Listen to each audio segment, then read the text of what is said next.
ارفع تحية عسكرية سامية لأهل الوفا والعز عنوان الثبات، كتيبة الفرقان درع الشرعية، جند الوطن حراس مجده والحماة، يوم المعارك والحروب الدامية، يمنى الملاحم والوحوش الكاسرات، يوم بغاهم كالليوث العادية، ثم المعادي والصقور الجارحات، خاضوا المعارك للبناء والحرية والأمن لينعم به يمنا والرفاه، همة عظيمة والعزايم عالية والمعنوي يحكى الجبال النايفة، عند المنايا والحتوف الرامية، حتى الصوارم والسيوف القاطعات، حصن المواطن والوطن والحامية، وقت الشدايد لليمن حبل النجاة، والقائد الفتك همام الداهية، أبو عبيده رعب أجلام الطغاة، أفراده الفرسان أهل التضحية، بالله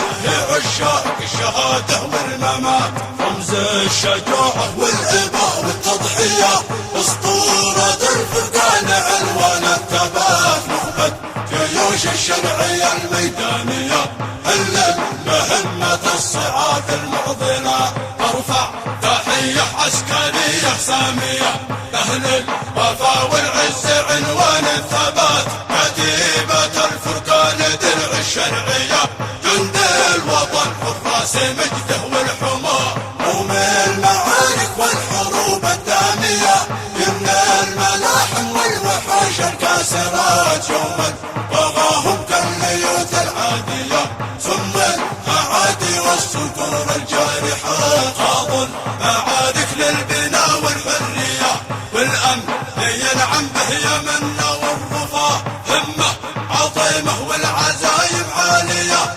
والمعنوي يحكى الجبال النايفة، عند المنايا والحتوف الرامية، حتى الصوارم والسيوف القاطعات، حصن المواطن والوطن والحامية، وقت الشدايد لليمن حبل النجاة، والقائد الفتك همام الداهية، أبو عبيده رعب أجلام الطغاة، أفراده الفرسان أهل التضحية، بالله عشاق الشهادة والممات، رمز الشجاعة والإباء والتضحية، أسطورة الفرقان عنوان الثبات، نخبة جيوش الشرعية الميدانية، حل مهمة الصعاد المعضلة.